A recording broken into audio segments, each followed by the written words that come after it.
programa Outras Palavras, um oferecimento Sindiúti MG, Sindicato Único dos Trabalhadores em Educação de Minas Gerais. Olá! No programa de hoje destacamos: Sindiúti realiza encontro estadual, Educação sem LGBTfobia. Estudante pede mais inclusão e menos preconceito à diversidade de gênero nas escolas. Educadores e educadoras de Minas Gerais criam o coletivo Educação sem LGBTfobia. CUT sai em defesa dos direitos fundamentais da classe trabalhadora. Sindiúti MG convoca a categoria para a Assembleia Estadual. De Brasília, as notícias da Confederação Nacional dos Trabalhadores em Educação.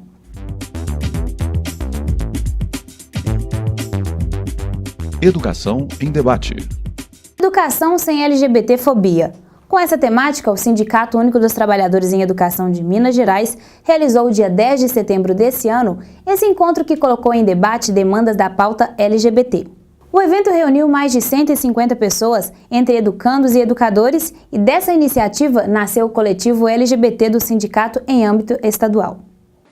O encontro foi aberto pelos diretores estaduais do Sindiúti, Feliciana Saldanha, coordenadora do Departamento de Formação Pedagógica e Sindical, e José Antônio de Paiva Marcos, subsede Jaíba. Na primeira fase dos trabalhos, fizeram uso da palavra o presidente da Associação Brasileira de Lésbicas, Gays, Bissexuais, Travestis e Transsexuais, a maior rede de organizações LGBT da América Latina, Carlos Magno Fonseca, a estudante e ativista da causa LGBT, Libernina Andrade, representando os movimentos sociais, a psicóloga Dalcira Ferrão, da Secretaria de Estado da Educação, o diretor do Sindicato dos Trabalhadores em Educação Pública do Espírito Santo, Sindiúpes, e membro do coletivo LGBT da CNTE, Cristovan de Mendonça, e a coordenadora geral do Sindiúti, Beatriz Cerqueira, que destacou a importância do evento no contexto atual.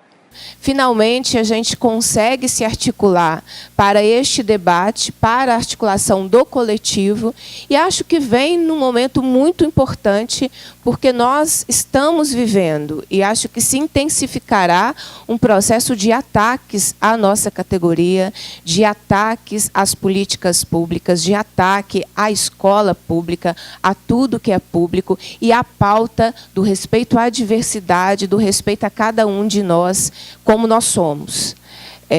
Nós estamos vivendo um período muito conservador, em que o fascismo não virá. Ele está na sociedade brasileira. Então, nós precisamos de momentos como esse, do nosso empoderamento, para, ao chegarmos na escola, que também é um lugar que está em disputa. Às vezes a gente se esquece disso e disputa só com a gente, né? Aí a gente disputa entre a gente, e a gente se esquece que a escola é um lugar em permanente disputa, que não necessariamente nós estamos ganhando essa disputa no interior da escola. Então, é cada vez mais importante fazer essa disputa. Esse encontro inicia a série de atividades preparatórias da Conferência Estadual de Educação, que acontecerá no final de novembro, e desejo que nós tenhamos um lindo dia de discussões, de debates e de encontro, e sejamos entre nós fraternos e solidários, que eu acho que é a melhor resposta a esse mundo de ódio que nós temos enfrentado aí no nosso dia a dia. Pensar as discussões de gênero e a diversidade na escola ou em qualquer espaço é uma necessidade premente, e fazer a contraposição às tentativas de silenciamento dessa comunidade também.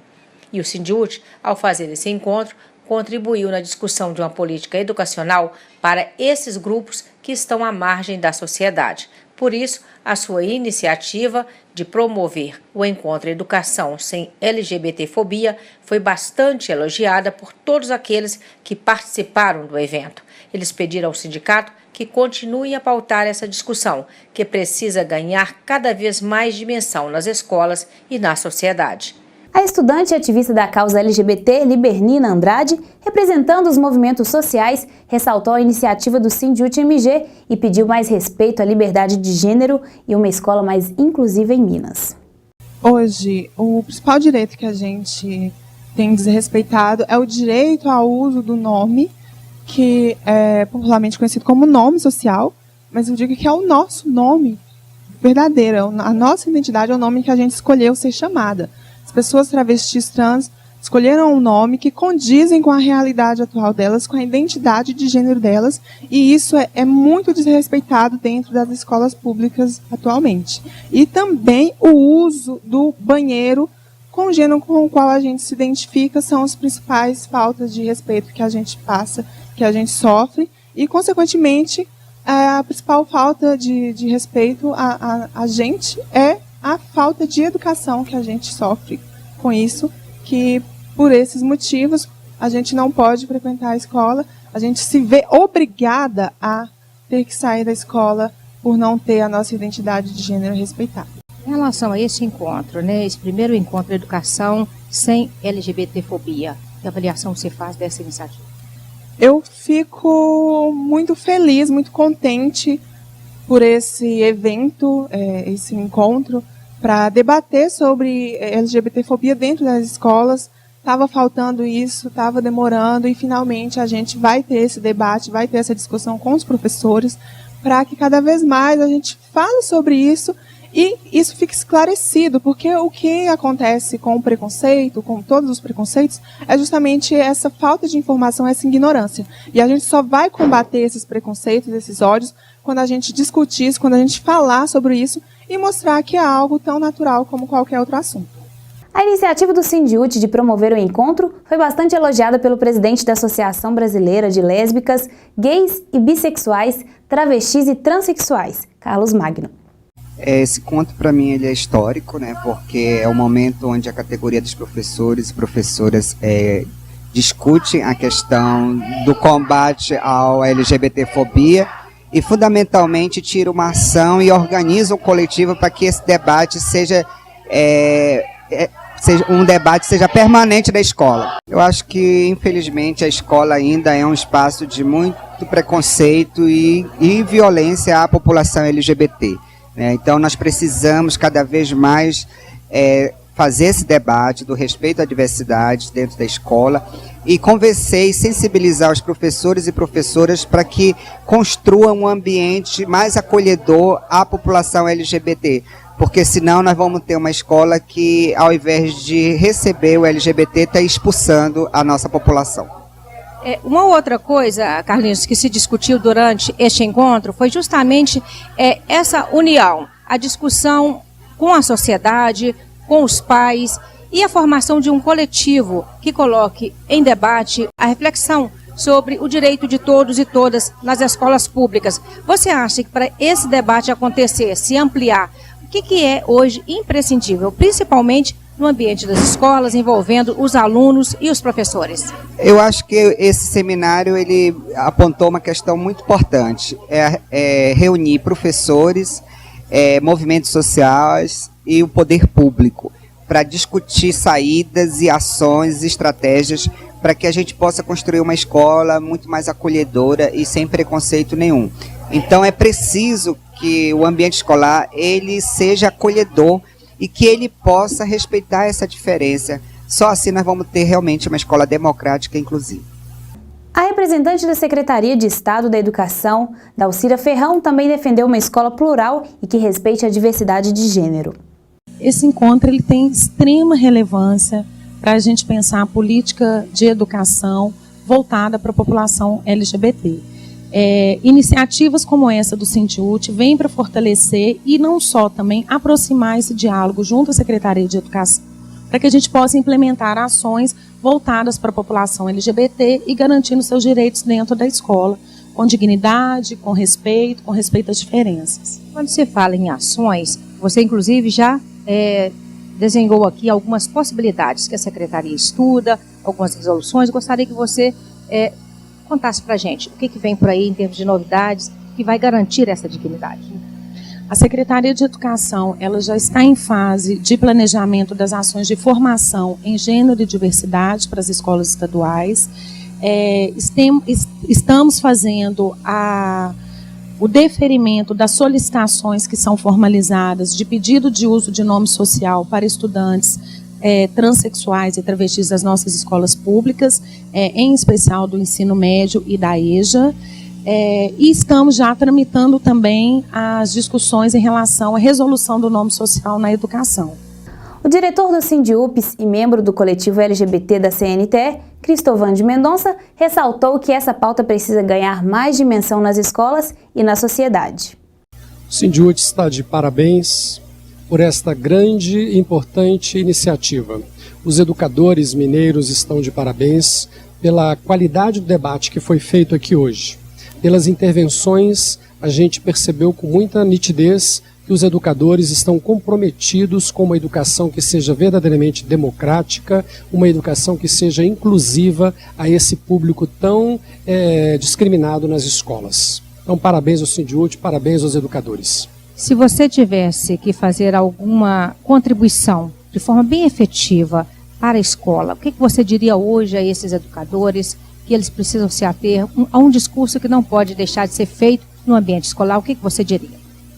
Eu diria que nós precisamos entender que a escola é um espaço público e precisa acolher desde o acesso, a permanência e com condições de aprendizagem para esse público específico que é lésbicas, gays, bissexuais, travestis, transexuais, intersexuais e assexuados. Então eu diria que o currículo formal e participativo precisa garantir esse acolhimento a esses meninos e essas meninas, a prática pedagógica precisa garantir essa permanência e a gestão precisa dar condições de aprendizagem. Assim nós teremos uma escola mais inclusiva, uma escola melhor preparada para esses alunos e essas alunas. O Sindiúte vai debater sobre educação sem LGBTfobia durante a Conferência Estadual da Educação, que acontecerá em novembro em Belo Horizonte. Veja agora as principais deliberações tiradas durante o encontro realizado no auditório do Sindeletro MG. Os coletivos saíram com a incumbência de discutir nas conferências regionais preparatória à Conferência Estadual essa pauta e trazer já os indicativos de ação para o coletivo estadual que está sendo organizada a partir dessa data. Os profissionais da educação que participaram do encontro Educação Sem LGBTfobia destacaram a importância do evento. Esse encontro foi muito importante para o nosso movimento, para o nosso sindicato, que ele marca o início de um debate profundo, um debate difícil nas escolas, e a gente pode ver a participação e a vontade que as pessoas têm de estar fazendo esse trabalho nas escolas.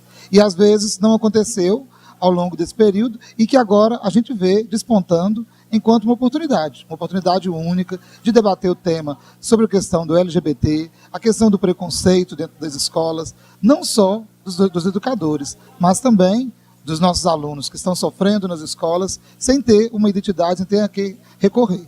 Fiquei muito feliz pela participação das subsedes. As subsedes empenharam, mandaram pessoas realmente que estão aí engajados nessa luta, nessa militância, e foi muito importante essa participação. Saímos aqui todos nós com a sensação do dever cumprido e que a gente tem muito mais o que fazer. Muita gente precisando de nós nas escolas, então saímos aqui com o balanço, esse momento, de uma vitória para nós enquanto movimento sindical, que a gente tem que discutir sim esses temas nas escolas, a gente tem sim que debater todas essas temáticas dentro das escolas. Se a gente não fizer, outros não farão.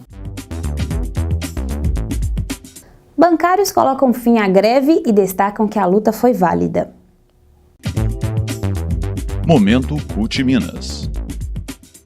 Bancários e bancárias decidiram no último dia 6 aprovar as propostas apresentadas pela Federação Nacional dos Bancos, FENABAN, pela Caixa e pelo Banco do Brasil, e assim encerraram uma greve histórica.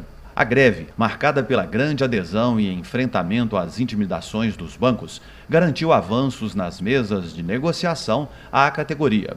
A proposta aprovada prevê um acordo de 2 anos, com reajuste de 8% e abono de R$ 3.500 para 2016, além de 15% no Vale Alimentação e 10% no Vale Refeição e Auxílio Creche. Para 2017, haverá reposição da inflação medida pelo INPC, mais 1% de aumento real nos salários e em todas as verbas salariais. Outra importante vitória dos trabalhadores na mesa de negociação, após duro embate entre o Comando Nacional dos Bancários e a FENABAN, foi o abono integral dos dias parados. Com isso, bancários que participaram da greve não sofrerão descontos ou terão que compensar horas. De acordo com a presidenta do sindicato em Minas, Eliana Brasil, a categoria sai da greve de cabeça erguida e continuarão mobilizados. calendário de lutas. O Sindiúti-MG convoca os trabalhadores e as trabalhadoras em educação para a Assembleia Estadual com paralisação total de atividades, no próximo dia 25 de outubro, em Belo Horizonte, no pátio da Assembleia Legislativa de Minas Gerais. Esse será o dia estadual de cobrança ao governador, pelo cumprimento dos acordos assinados com a categoria. A coordenadora-geral do Sindicato Único dos Trabalhadores em Educação de Minas Gerais, Sindiúti-MG, professora Beatriz Cerqueira, critica tanto a proposta de emenda à Constituição PEC 241 quanto a reforma do ensino médio. A educação básica pública no Brasil está sofrendo um dos maiores ataques da sua história recente. E é nessa esfera que se insere a medida provisória 746 da reformulação do ensino médio. O governo Michel Temer mandou para o Congresso Nacional uma proposta de emenda à Constituição, que é a PEC 241, que pretende congelar os investimentos por 20 anos, incluindo aí os investimentos em educação. Paralelo a isso, há um incentivo para que estados e municípios façam políticas de privatização da educação, como parceria público-privadas e as organizações sociais. O que está em jogo nesse momento é exatamente a disputa do orçamento público para a educação. A disputa é que este orçamento vá para a iniciativa privada, vá para que empreiteiras, vá para que grandes empresários do setor de educação disputem e fiquem com este orçamento que antes estava nos sistemas de educação, seja no município, no estado e na própria União. A medida provisória do ensino médio acontece nessa conjuntura de diminuição da participação do Estado na educação brasileira e diminuindo esse caráter público da educação.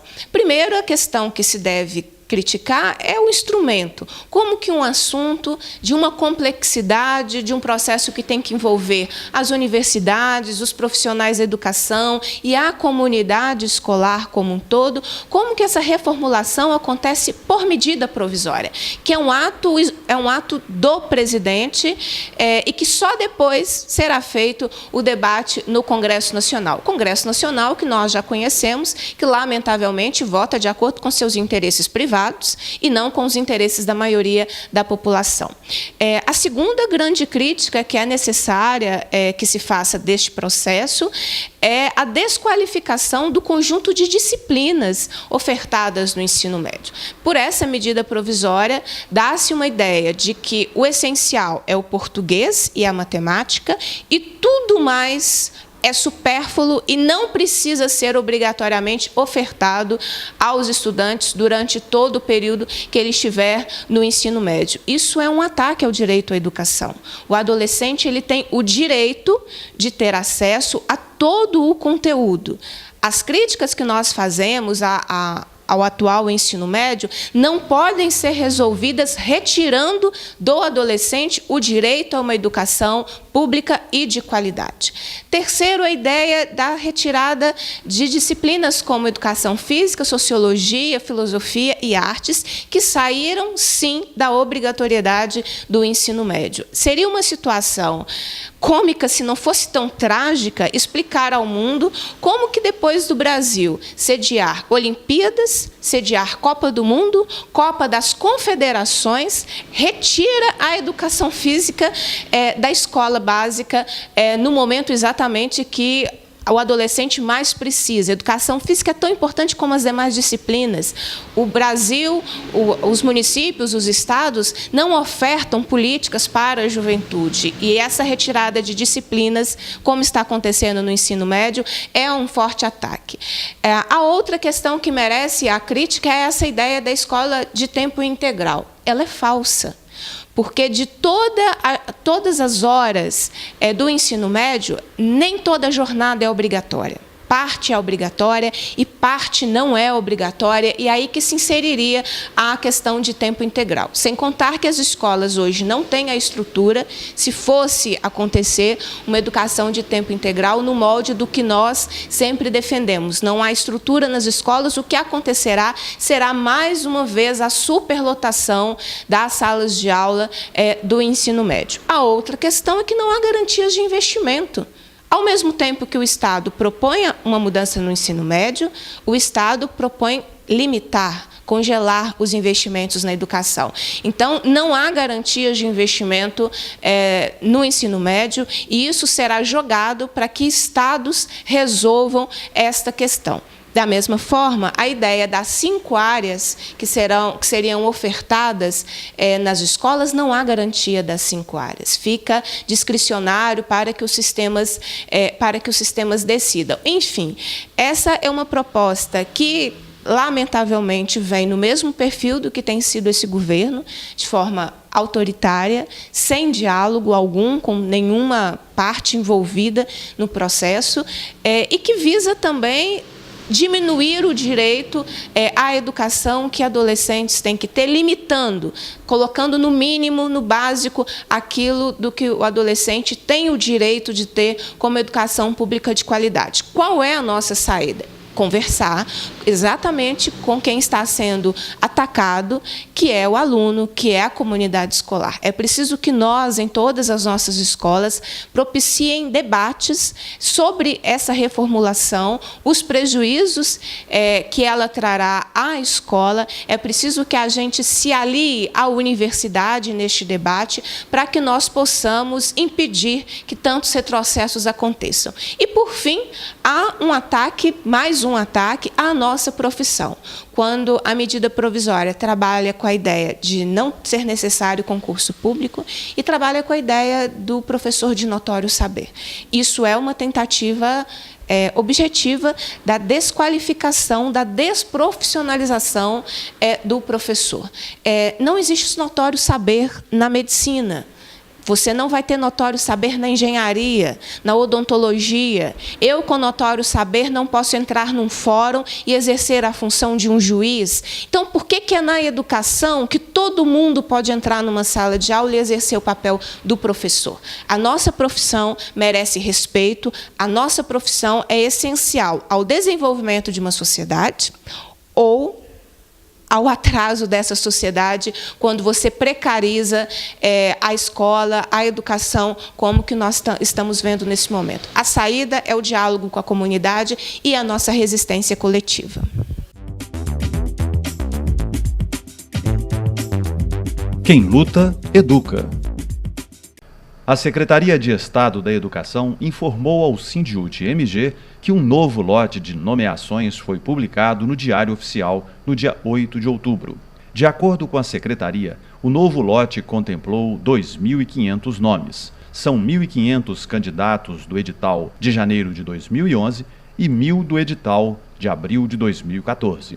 Em reunião da Mesa Estadual de Negociação, com a presença do secretário de Estado de Planejamento e Gestão, Elvésio Magalhães, o Sindiúti-MG cobrou a retomada imediata das nomeações do concurso que estavam paralisadas na CEPLAG. O sindicato lembrou que estas nomeações fazem parte do acordo firmado com o governo e a urgência se deve ao fato do edital de 2011 vencer em novembro deste ano.